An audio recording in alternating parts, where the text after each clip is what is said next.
DD Punjabi ਵੇਖ ਰਹੇ ਸਾਰੇ ਦਰਸ਼ਕਾਂ ਦਾ ਨਿੱਘਾ ਸਵਾਗਤ। ਮੈਂ ਹਾਂ ਸ਼ਾਇਨਾ ਤੇ ਲੈ ਕੇ ਹਾਜ਼ਰ ਹਾਂ ਪ੍ਰੋਗਰਾਮ ਖਾਸ ਖਬਰ ਇੱਕ ਨਜ਼ਰ। ਇਸ ਪ੍ਰੋਗਰਾਮ ਦੇ ਵਿੱਚ ਅਸੀਂ ਦੇਸ਼ ਦੁਨੀਆ ਤੇ ਸੂਬੇ ਦੀਆਂ ਤਾਜ਼ੀਆਂ ਖਬਰਾਂ ਦੇ ਉੱਤੇ ਚਰਚਾ ਕਰਦੇ ਹਾਂ ਤੇ ਇਸ ਵਿੱਚ ਸਾਡਾ ਸਾਥ ਦਿੰਦੇ ਨੇ ਪੱਤਰਕਾਰੀ ਦੇ ਖੇਤਰ ਦੇ ਉੱਗੇ ਮਾਹਰ। ਅੱਜ ਦੇ ਸਾਡੇ ਮਾਹਰ ਨੇ ਉੱਗੇ ਪੱਤਰਕਾਰ ਅਤੇ ਵਿਸ਼ਲੇਸ਼ਕ ਲਖਵਿੰਦਰ ਜੌਲ ਹੁਣੀ। ਜੌਲ ਸਾਹਿਬ ਬਹੁਤ-ਬਹੁਤ ਸਵਾਗਤ ਤੁਹਾਡਾ ਸਟੂਡੀਓ ਵਿੱਚ। ਮਿਹਰਬਾਨੀ ਜੀ। ਸੋ ਖਬਰਾਂ ਦਾ ਸਿਲਸਿਲਾ ਸ਼ੁਰੂ ਕਰਦੇ ਹਾਂ।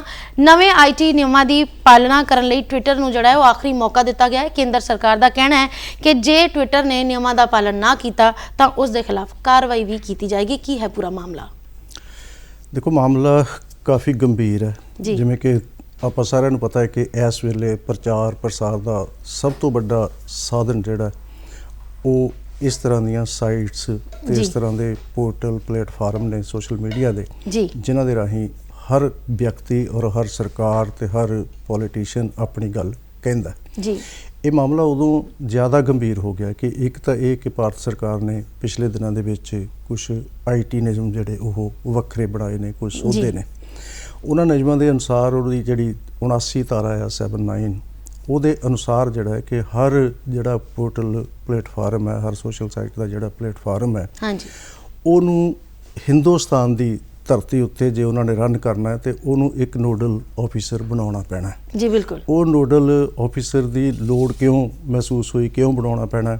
ਉਹ ਸਰਕਾਰ ਦਾ ਇਹ ਕਹਿਣਾ ਹੈ ਕਿ ਅਸਲ ਦੇ ਵਿੱਚ ਕਿਉਂਕਿ ਇਹਨਾਂ 'ਚੋਂ ਬਹੁਤੇ ਪੋਰਟਲ ਜਿਹੜੇ ਨੇ, ਬਹੁਤੇ ਜਿਹੜੇ ਉਹ ਸੋਸ਼ਲ ਸਾਈਟਸ ਜਿਹੜੀਆਂ ਨੇ ਉਹ ਅਮਰੀਕਾ ਤੋਂ ਜਾਂ ਹੋਰ ਦੇਸ਼ਾਂ ਤੋਂ ਚੱਲਦੀਆਂ ਨੇ ਤੇ ਜੇ ਅਸੀਂ ਕੋਈ ਸ਼ਿਕਾਇਤ ਕਰਨੀ ਆ ਤਾਂ ਫਿਰ ਅਸੀਂ ਅਮਰੀਕਾ ਕੋਲ ਸ਼ਿਕਾਇਤ ਕਰਨ ਥੋੜਾ ਜਾਵਾਂਗੇ। ਬਿਲਕੁਲ। ਇੱਥੇ ਕੋਈ ਨਾ ਕੋਈ ਜ਼ਿੰਮੇਵਾਰ ਅਧਿਕਾਰੀ ਬੈਠਾ ਹੋਣਾ ਚਾਹੀਦਾ ਸਾਡੀ ਧਰਤੀ ਉੱਤੇ, ਜਿੱਥੋਂ ਇਹ ਸਾਰਾ ਕੁਝ ਇਹ ਚਲਾ ਰਹੇ ਨੇ, ਜਿਹਦੇ ਕੋਲ ਅਸੀਂ ਆਪਣਾ ਇਤਰਾਜ਼ ਦਰਜ ਕਰਵਾਈਏ। ਬਾਕੀ ਜਿਹੜੇ ਉਹ ਜਿੰਨੇ ਪਲੇਟਫਾਰਮ ਹੈ ਉਹਨਾਂ ਨੇ ਇਹ ਗੱਲ ਮੰਨ ਲਈ, ਲੇਕਿਨ ਟਵਿੱਟਰ ਨੇ ਇਹ ਗੱਲ ਸਵੀਕਾਰ ਨਹੀਂ ਕੀਤੀ। ਇਸ ਕਰਕੇ ਇਹ ਮਾਮਲਾ ਥੋੜਾ ਭਖ ਗਿਆ। ਔਰ ਦੂਸਰੀ ਗੱਲ ਕਿ ਇਸ ਕਰਕੇ ਤੇਜ਼ ਹੋ ਗਿਆ ਕਿ ਪਿਛਲੇ ਕੁਝ ਦਿਨਾਂ ਦੇ ਵਿੱਚ ਹੀ ਜਿਹੜਾ ਉਹ 5 RSS ਦੇ ਵੱਡੇ ਜਿਹੜੇ ਪਦ ਅਧਿਕਾਰੀ ਨੇ ਉਹਨਾਂ ਦੇ ਟਵਿੱਟਰ ਅਕਾਊਂਟ ਜਿਹੜੇ ਉਹ ਡੀ-ਵੈਰੀਫਾਈ ਘੋਸ਼ਿਤ ਕਰ ਦਿੱਤੇ ਗਏ, ਉਹਨਾਂ ਤੋਂ ਬਲੂ ਟਿਕ ਹਟਾ ਦਿੱਤਾ ਗਿਆ। ਔਰ ਜਿਹਦੇ ਨਾਲ ਜਿਹੜਾ ਇਹ ਮਾਮਲਾ ਹੋਰ ਗੰਭੀਰ ਹੋ ਗਿਆ।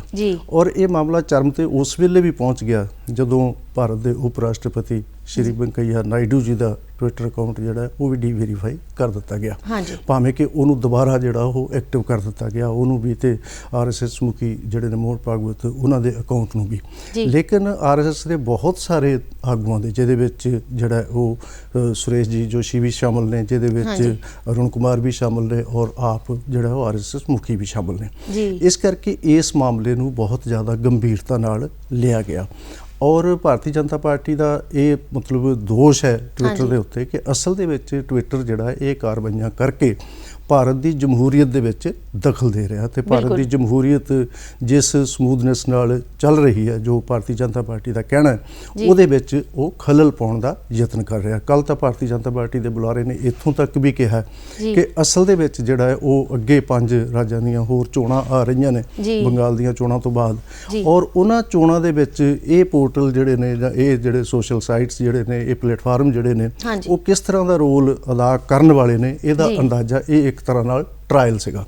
ਇਸ ਕਰਕੇ ਹੁਣ ਇਹ ਮਾਮਲਾ ਆਖਰੀ ਚੇਤਾਵਨੀ ਜਿਹੜੀ ਹੈ ਉਹ ਸਰਕਾਰ ਨੇ ਜਿਹੜਾ ਉਹ ਦੇ ਦਿੱਤੀ ਹੈ ਕਿ ਜਾਂ ਤਾਂ ਜਿਹੜਾ ਉਹ ਸਾਡੇ ਜੋ ਆਈਟੀ ਨਿਯਮ ਨੇ ਭਾਰਤੀ ਸੰਵਿਧਾਨ ਦੇ ਅਨੁਸਾਰ, ਜੇ ਭਾਰਤ ਦੀ ਧਰਤੀ ਉੱਤੋਂ ਤੁਸੀਂ ਐਕਟਿਵ ਹੋਣਾ ਤੇ ਭਾਰਤ ਦੇ ਸੰਵਿਧਾਨ ਅਨੁਸਾਰ ਤੁਹਾਨੂੰ ਚੱਲਣਾ ਪਏਗਾ। ਇਹ ਕਤਈ ਨਹੀਂ ਹੋ ਸਕਦਾ ਕਿ ਤੁਸੀਂ ਅਮਰੀਕਾ ਵਿੱਚ ਬੈਠ ਕੇ ਭਾਰਤ ਦੀ ਜਮਹੂਰੀਅਤ ਦੇ ਖਿਲਾਫ, ਭਾਰਤ ਦੇਸ਼ ਦੇ ਖਿਲਾਫ, ਭਾਰਤ ਦੇ ਆਗੂਆਂ ਦੇ ਖਿਲਾਫ, ਭਾਰਤ ਦੀਆਂ ਪਾਰਟੀਆਂ ਦੇ ਖਿਲਾਫ, ਭਾਰਤ ਦੀ ਸਰਕਾਰ ਦੇ ਖਿਲਾਫ ਤੁਸੀਂ ਜਿਹੜਾ ਉਹ ਪ੍ਰਚਾਰ ਕਰੋ।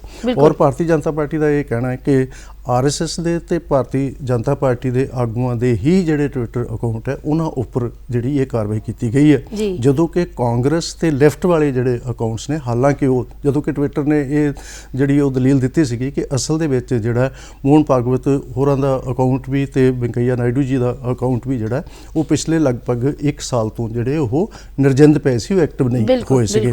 ਜਦੋਂ ਕਿ ਮਿਸਾਲ ਇਹ ਦਿੱਤੀ ਗਈ ਹੈ ਹੁਣ ਭਾਰਤੀ ਜਨਤਾ ਪਾਰਟੀ ਵੱਲੋਂ ਵੀ, ਸਰਕਾਰ ਵੱਲੋਂ ਵੀ, ਕਿ ਬਹੁਤ ਸਾਰੇ ਇਸ ਤਰ੍ਹਾਂ ਦੇ ਅਕਾਊਂਟਸ ਨੇ ਜਿਹੜੇ ਸਾਲਾਂ ਤੋਂ ਔਰ 2016 ਤੋਂ ਲੈ ਕੇ ਐਕਟਿਵ ਨਹੀਂ ਹੈਗੇ, ਲੇਕਿਨ ਉਹਨਾਂ ਉੱਪਰ ਇਹ ਕਾਰਵਾਈ नहीं की गई। ये एक तरह नाल पक्षपात है।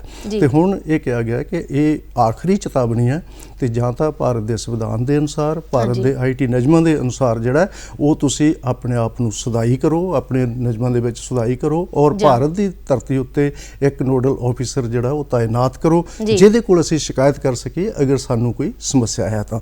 नहीं तो फिर नतीजे भुगतण लई तैयार रहो। वो नतीजे भुगतण दे विच ये है कि हो सकता है कि अगले दिनों के जिहड़ा वो ट्विटर उपर हिंदुस्तान दे विच पाबंदी लगा दी जाए।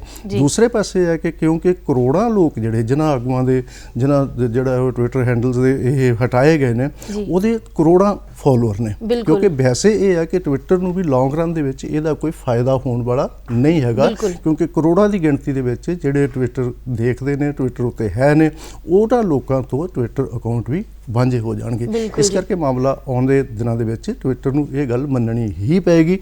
और दूसरी गल यह है कि लॉजिकली ये गल बनती भी है कि जे जिहड़ा वो हिंदुस्तान की धरती ते तुसीं अपने आप नूं एक्टिव रखना है तो कुदरती तौर पर उन्हां नियमां नूं मनना बहुत जरूरी है। बिल्कुल जी।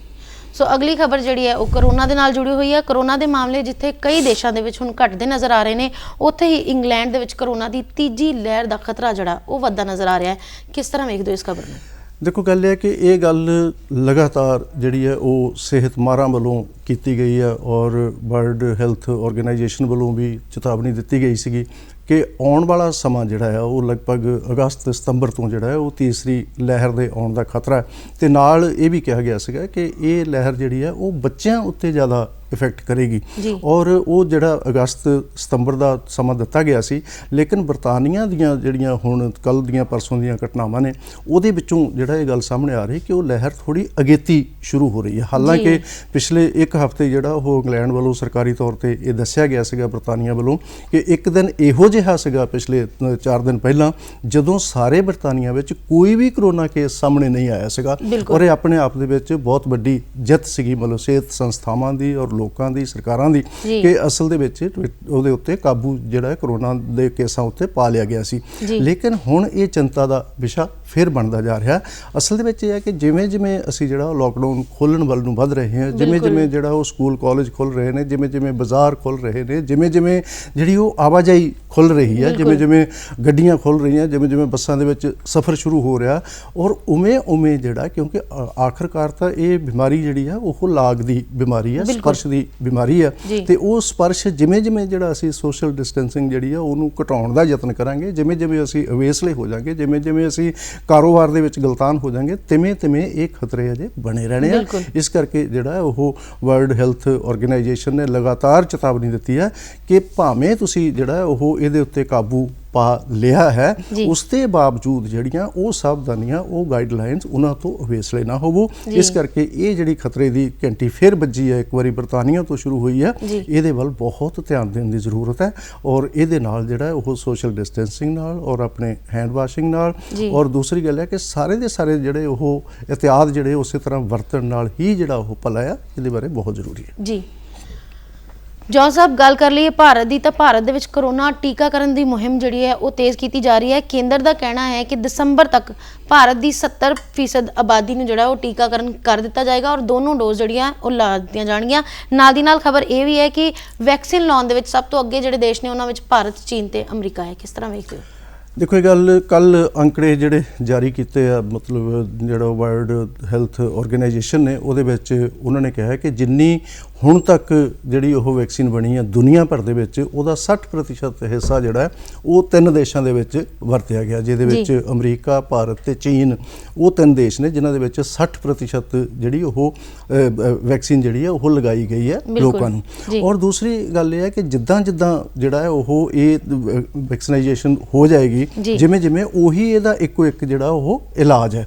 और दूसरी गल ये है कि सेहत ऑर्गेनाइजेशनां जिहड़ियां और भारत सरकार जिहड़ी है वो इस गल बारे पूरी तरह चेताना है और पूरी तरह जिहड़ा वो इस पासे वाल कदम वधा रही है। और भारत का यह कहना है कि 70% लोगों को जिहड़ी वो दिसंबर तक लग जाएगी, ये बेहद जरूरी है क्योंकि भारत जिहड़ा पिछले कुछ समय दे विच पछड़िया रहा है इस मामले दे विच अपने ऑर्डर प्लेस करन दे विच, उहदे विच काफ़ी तेज़ी लियांदी गई है और प्रधानमंत्री इस मामले दे विच आप दखल दे के इनू होर एक्सलरेट कर रहे हैं, होर तेज़ कर रहे हैं। इस करके आने वाला समा जिहड़ा है वो वध तो वध, क्योंकि शुरू दे विच जिहड़ा वो कई सारियां भ्रांतियां ਹੋਈਆਂ ਸੀ, ਲੋਕਾਂ ਨੇ ਹਾਲਾਂਕਿ ਵੈਕਸੀਨ ਅਵੇਲੇਬਲ ਸੀ ਪਰ ਲੋਕਾਂ ਨੇ ਨਹੀਂ ਲਗਵਾਈ।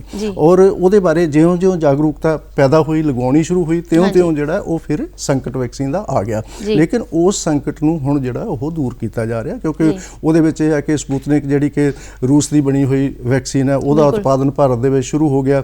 ਔਰ ਬਹੁਤ ਸਾਰੀਆਂ ਜਿਹੜੀਆਂ ਉਹ ਉਤਪਾਦਨ ਕੰਪਨੀਆਂ ਜਿਹੜੀਆਂ ਬਾਕੀ ਦੇਸ਼ਾਂ ਦੇ ਵਿੱਚ ਕੰਮ ਕਰਦੀਆਂ, ਉਹਨਾਂ ਦੇ ਨਾਲ ਭਾਰਤ ਦੇ ਕਈ ਐਗਰੀਮੈਂਟ ਹੋ ਰਹੇ ਆ ਔਰ ਡੋਜ਼ਸ ਜਿਹੜੀਆਂ ਉਹ ਆ ਰਹੀਆਂ ਨੇ। ਇਸ ਕਰਕੇ ਬਹੁਤ ਜ਼ਰੂਰੀ ਹੈ ਕਿ ਇੱਕ ਤਾਂ ਲੋਕਾਂ ਦੇ ਵਿੱਚ ਜਾਗਰੂਕਤਾ ਜ਼ਿਆਦਾ ਪੈਦਾ ਕੀਤੀ ਜਾਏ, ਜਿਹੜੀ ਕਿ ਲਗਭਗ ਹੁਣ ਹੋ ਰਹੀ ਹੈ, ਤੇ ਦੂਸਰਾ ਭਾਰਤ ਸਰਕਾਰ ਜਿਵੇਂ ਜਿਹੜਾ ਉਹ ਸੂਬਿਆਂ ਦੇ ਨਾਲ ਮਿਲ ਕੇ ਪਿਛਲੇ ਦਿਨਾਂ ਦੇ ਵਿੱਚ ਵੀ ਪ੍ਰਧਾਨ ਮੰਤਰੀ ਨੇ ਔਰ ਸਿਹਤ ਵਿਭਾਗ ਨੇ ਜਿਹੜਾ ਉਹ ਸਾਰੇ ਦੇਸ਼ ਦੇ ਸਿਹਤ ਮੰਤਰੀਆਂ ਦੇ ਨਾਲ ਮੁਲਾਕਾਤਾਂ ਕੀਤੀਆਂ, IAS ਅਫਸਰਾਂ ਨਾਲ ਕੀਤੀਆਂ। ਉਹਦੇ ਵਿੱਚ ਐਕਸਲਰੇਟ ਕਰਨ ਦਾ ਮੁਹਿੰਮ ਜਿਹੜੀ ਹੈ ਇਹ ਹੋਰ ਜ਼ਿਆਦਾ ਤੇਜ਼ ਹੋ ਰਹੀ ਹੈ ਔਰ ਆਸ ਕਰਦੇ ਹਾਂ ਕਿ ਇਹ ਗੱਲ ਜਿਹੜੀ ਹੈ ਉਹ ਬਿਲਕੁਲ ਸਹੀ ਹੋਵੇ ਕਿ 70% ਲੋਕਾਂ ਨੂੰ ਅਗਰ ਲੱਗ ਜਾਏਗੀ ਤੇ ਅਸੀਂ ਕਾਫੀ ਹੱਦ ਤੱਕ ਜਿਹੜਾ ਉਹ ਬਚਾਓ ਦੇ ਵਿੱਚ ਪਹੁੰਚ ਜਾਵਾਂਗੇ। ਜੀ ਜੌਲ ਸਾਹਿਬ, ਦਿੱਲੀ ਨੇ ਸਭ ਤੋਂ ਜ਼ਿਆਦਾ ਮਾਰ ਝੇਲੀ ਹੈ ਕਰੋਨਾ ਦੀ, ਪਰ ਹੁਣ ਦਿੱਲੀ ਵਿੱਚ ਵੀ ਕਰੋਨਾ ਦੀ ਸਥਿਤੀ ਬਿਹਤਰ ਹੁੰਦੀ ਨਜ਼ਰ ਆ ਰਹੀ ਹੈ। ਦਿੱਲੀ ਵਿੱਚ ਕੱਲ ਤੋਂ ਮੈਟਰੋ ਸਰਵਿਸ ਵੀ ਦੁਬਾਰਾ ਬਹਾਲ ਕੀਤੀ ਜਾ ਰਹੀ ਹੈ ਤੇ ਨਾਲ ਦੀ ਨਾਲ ਬਾਜ਼ਾਰ ਅਤੇ ਦਫ਼ਤਰ ਔਡ ਈਵਨ ਜਿਹੜੀ ਤਰਜ਼ ਦੇ ਉੱਤੇ ਖੁੱਲ੍ਹਣੇ ਸ਼ੁਰੂ ਹੋ ਜਾਣਗੇ। ਕਿਸ ਤਰ੍ਹਾਂ ਵੇਖਦੇ ਹੋ ਇਸ ਖਬਰ ਨੂੰ? ਦੇਖੋ, ਦਿੱਲੀ, ਮਹਾਰਾਸ਼ਟਰ ਤੇ ਪੰਜਾਬ ਤਿੰਨ ਮਤਲਬ ਇਹੋ ਜਿਹੇ ਖਿੱਤੇ ਨੇ ਜਿਨ੍ਹਾਂ ਦੇ ਵਿੱਚ ਬਹੁਤ ਤੇਜ਼ੀ ਨਾਲ ਪਿਛਲਾ ਇਹ ਜਿਹੜਾ ਦੂਸਰੀ ਲਹਿਰ ਸੀਗੀ ਇਹਦੇ ਵਿੱਚ ਬਹੁਤ ਤੇਜ਼ੀ ਨਾਲ ਜਿਹੜੇ ਉਹ ਕੇਸ ਸਾਹਮਣੇ ਆਏ ਸੀ। ਲੇਕਿਨ ਪਿਛਲੇ ਕੁਝ ਦਿਨਾਂ ਤੋਂ ਜਿਹੜਾ ਇਹਦੇ ਵਿੱਚ ਡਿਕਲਾਈਨ ਆਉਣਾ ਸ਼ੁਰੂ ਹੋ ਗਿਆ, ਕੇਸ ਲਗਾਤਾਰ ਘਟੇ ਨੇ। ਜਿਵੇਂ ਕੱਲ ਵੀ ਜੇ ਪੂਰੇ ਦੇਸ਼ ਦੀ ਵੀ ਗੱਲ ਕਰੀਏ ਤੇ 1,20,000 ਕੇਸ ਆਏ ਨੇ, ਜਿਹੜੇ ਪਿਛਲੇ ਉਸ ਤੋਂ ਪਹਿਲਾਂ ਜਿਹੜਾ ਉਹ ਕਾਫੀ ਜਿਹੜੇ ਉਹ ਅੱਗੇ ਵੱਧ ਗਏ ਸੀ ਔਰ ਲਗਭਗ 5 ਲੱਖ ਤੱਕ ਰੋਜ਼ ਆਉਣੇ ਸ਼ੁਰੂ ਹੋ ਗਏ ਸੀ ਨੇੜੇ ਤੇੜੇ। ਔਰ ਹੁਣ ਇਹ ਕਿਹਾ ਗਿਆ ਕਿ 29 ਦਿਨਾਂ ਤੋਂ ਬਾਅਦ ਕੱਲ ਇਹੋ ਜਿਹਾ ਦਿਨ ਸੀਗਾ ਦੇਸ਼ ਭਰ ਦੇ ਵਿੱਚ ਵੀ ਜਿੱਥੇ ਜਿਹੜੇ ਆ ਉਹ ਕੇਸ ਸਭ ਤੋਂ ਘੱਟ ਕੇਸ ਸਾਹਮਣੇ ਆਏ ਸੀ। ਤੇ ਦਿੱਲੀ ਜਿਹੜਾ ਆ ਉਹ ਕਿਉਂਕਿ ਉੱਥੇ ਤਾਂ ਹੁਣ ਸਿਰਫ ਚੁਣੀਦਾ ਕੇਸ ਹੀ ਜਿਹੜੇ ਆ ਉਹ ਰਹਿ ਗਏ ਆ, ਇਸ ਕਰਕੇ ਕੱਲ ਤੋਂ ਜਿਹੜਾ ਉਹ ਉਹਨਾਂ ਨੇ ਮੈਟਰੋ ਸੇਵਾ ਸ਼ੁਰੂ ਕਰਨੀ ਆ। ਔਰ ਲੇਕਿਨ ਇਹਦੇ ਵਿੱਚ ਫਿਰ ਇਹ ਆ ਕਿ ਜਿਵੇਂ ਜਿਹੜੀ ਆਪਾਂ ਇਸ ਪ੍ਰੋਗਰਾਮ ਦੇ ਸ਼ੁਰੂ ਦੇ ਵਿੱਚ ਬਰਤਾਨੀਆ ਦੀ ਗੱਲ ਕਰਕੇ ਹਟੇ ਆ, ਇਸ ਕਰਕੇ ਦਿੱਲੀ ਲਈ ਵੀ ਬਹੁਤ ਜ਼ਰੂਰੀ ਹੈ ਕਿ ਇਹ ਸਾਰਾ ਕੁਝ ਖੋਲ੍ਹਣਾ, ਕਿਉਂਕਿ ਕਾਰੋਬਾਰ ਚਲਾਉਣਾ ਵੀ ਜ਼ਰੂਰੀ ਹੈ, ਜ਼ਿੰਦਗੀ ਚਲਾਉਣੀ ਵੀ ਜ਼ਰੂਰੀ ਹੈ। ਔਰ ਜਿੰਨਾ ਚਿਰ ਜਿਹੜਾ ਉਹ ਲੋਕ ਆਪਣੀਆਂ ਦੁਕਾਨਾਂ ਨਹੀਂ ਖੋਲ੍ਹਣਗੇ, ਜਿੰਨਾ ਚਿਰ ਫੈਕਟਰੀਆਂ ਨਹੀਂ ਖੁੱਲ੍ਹਣਗੀਆਂ, ਜਿੰਨਾ ਚਿਰ ਆਵਾਜਾਈ ਨਹੀਂ ਸ਼ੁਰੂ ਹੋਏਗੀ ਤੇ ਇਹ ਜ਼ਿੰਦਗੀ ਚੱਲਣੀ ਨਹੀਂ ਹੈ। ਲੇਕਿਨ ਸੋਸ਼ਲ ਡਿਸਟੈਂਸਿੰਗ ਔਰ ਸਾਰੀਆਂ ਸਾਵਧਾਨੀਆਂ ਜੋ ਗਾਈਡਲਾਈਨਸ ਜਿਹੜੀਆਂ ਉਹ ਭਾਰਤ ਦੇ ਜਿਹੜਾ ਉਹ ਸਿਹਤ ਵਿਭਾਗ ਨੇ ਦਿੱਤੀਆਂ ਹੋਈਆਂ, ਉਹਨਾਂ 'ਤੇ ਪਾਲਣ ਕਰਨਾ ਬੇਹੱਦ ਜ਼ਰੂਰੀ ਹੈ। ਔਰ ਦਿੱਲੀ ਨੂੰ ਵੀ ਚਾਹੀਦਾ, ਸਰਕਾਰੀ ਤੌਰ 'ਤੇ ਵੀ ਚਾਹੀਦਾ ਹੈ ਔਰ ਲੋਕਾਂ ਦੇ ਵਿੱਚ ਵੀ ਜਾਗਰੂਕਤਾ ਹੋਣੀ ਚਾਹੀਦੀ ਹੈ ਕਿ ਆਪਣੀ ਪੂਰੀ ਜਿਹੜੀ ਉਹ ਮਤਲਬ ਸਜਗਤਾ ਦੇ ਨਾਲ ਜਿਹੜਾ ਆਪਣੇ ਆਪ ਨੂੰ ਡਿਜ਼ਾਈਨ ਕਰਨਾ ਚਾਹੀਦਾ, ਆਪਣੀ ਲਾਈਫ ਨੂੰ ਬਦਲਣਾ ਚਾਹੀਦਾ। ਜੀ ਜਾਂਦੇ ਜਾਂਦੇ ਇੱਕ ਆਖਰੀ ਖਬਰ ਲਵਾਂਗੇ। ਇਨਕਮ ਟੈਕਸ ਵਿਭਾਗ ਨੇ ITR ਭੁਗਤਾਨ ਦੇ ਲਈ ਮੋਬਾਈਲ ਐਪ ਲਾਂਚ ਕਰ ਦਿੱਤਾ ਹੈ। ਕਿੰਨਾ ਕੁ ਅਸਰ ਪਏਗਾ ਇਸ ਵਿੱਚ ਜਿਹੜੇ ਜਿਨ੍ਹਾਂ ਨੇ ਆਪਣਾ ITR ਭੁਗਤਾਨ ਕਰਨਾ ਹੈ ਉਹਨਾਂ ਲਈ? ਦੇਖੋ, ਗੱਲ ਇਹ ਹੈ ਕਿ ਪਹਿਲਾਂ ਵੀ ਅਸਲ ਦੇ ਵਿੱਚ ਇਹ ਐਪਸ ਚੱਲ ਰਹੀਆਂ, ਲੇਕਿਨ ਇਹਨੂੰ ਜਿਹੜਾ ਹੁਣ ਇਨਕਮ ਟੈਕਸ ਵਿਭਾਗ ਨੇ ਇਹਨੂੰ ਮੋਬਾਈਲ ਐਪ ਦਾ ਇੱਕ ਹੋਰ ਵਰਜ਼ਨ ਲਿਆ ਕੇ ਜਿਹੜਾ ਉਹ ਕਾਫੀ ਅੱਛਾ ਕੰਮ ਕੀਤਾ ਹੈ। ਉਹਦੇ ਨਾਲ ਇਹ ਹੈ ਕਿ ਕਿਉਂਕਿ ਇਨਕਮ ਟੈਕਸ ਹਰ ਜਿਹੜਾ ਉਹ ਹੁਣ GST ਦੇ ਆਉਣ ਤੋਂ ਬਾਅਦ ਵੀ ਔਰ ਬਾਕੀ ਜਿਹੜੇ ਉਹ ਮੁਲਾਜ਼ਮਾਂ ਦਾ ਇਨਕਮ ਟੈਕਸ ਵੀ ਉਹਦੇ ਵਿੱਚ ਜਿਹੜਾ ਉਹ ਲਗਾਤਾਰ ਜਿਹੜਾ ਉਹ ਭੁਗਤਾਨ ਦੀਆਂ ਸਮੱਸਿਆਵਾਂ ਜ਼ਰੂਰ ਆ ਰਹੀਆਂ, ਕਿਉਂਕਿ ਹਾਲਾਂਕਿ ਇਸ ਦੌਰ ਦੇ ਵਿੱਚ ਜਦੋਂ ਇਹ ਕਰੋਨਾ ਕਾਲ ਚੱਲ ਰਿਹਾ, ਲਾਕਡਾਊਨ ਚੱਲ ਰਿਹਾ, ਉਹਦੇ ਵਿੱਚ ਇਸ ਤਰ੍ਹਾਂ ਦੀਆਂ ਐਪਸ ਦੀ ਮਹੱਤਤਾ ਹੋਰ ਵੀ ਜ਼ਿਆਦਾ ਵੱਧ ਜਾਂਦੀ ਹੈ। ਔਰ ਇਸ ਕਰਕੇ ਇਹ ਇੱਕ ਚੰਗਾ ਕਦਮ ਹੈ ਜੋ ਇਨਕਮ ਟੈਕਸ ਵਿਭਾਗ ਨੇ ਜਿਹੜਾ ਉਹ ਸ਼ੁਰੂ ਕੀਤਾ, ਐਪ ਲਾਂਚ ਕੀਤੀ ਹੈ। ਇਹਦਾ ਵੱਧ ਤੋਂ ਵੱਧ ਲੋਕਾਂ ਨੂੰ ਫਾਇਦਾ ਉਠਾਉਣਾ ਚਾਹੀਦਾ ਜੀ। ਸੋ ਇਸੇ ਖਬਰ ਦੇ ਨਾਲ ਖਬਰਾਂ ਦਾ ਸਿਲਸਿਲਾ ਖਾਸ ਖਬਰ ਇੱਕ ਨਜ਼ਰ ਦੇ ਵਿੱਚ ਖਤਮ ਹੁੰਦਾ ਹੈ। ਜੌਲ ਸਾਹਿਬ, ਤੁਸੀਂ ਸਾਡੇ ਸਟੂਡੀਓ 'ਚ ਆਏ, ਸਾਨੂੰ ਜਾਣਕਾਰੀ ਦਿੱਤੀ, ਤੁਹਾਡਾ ਬਹੁਤ ਬਹੁਤ ਸ਼ੁਕਰੀਆ। ਸਾਡੇ ਦਰਸ਼ਕਾਂ ਦਾ ਸਾਡੇ ਨਾਲ ਜੁੜਨ ਲਈ ਬਹੁਤ ਬਹੁਤ ਸ਼ੁਕਰੀਆ।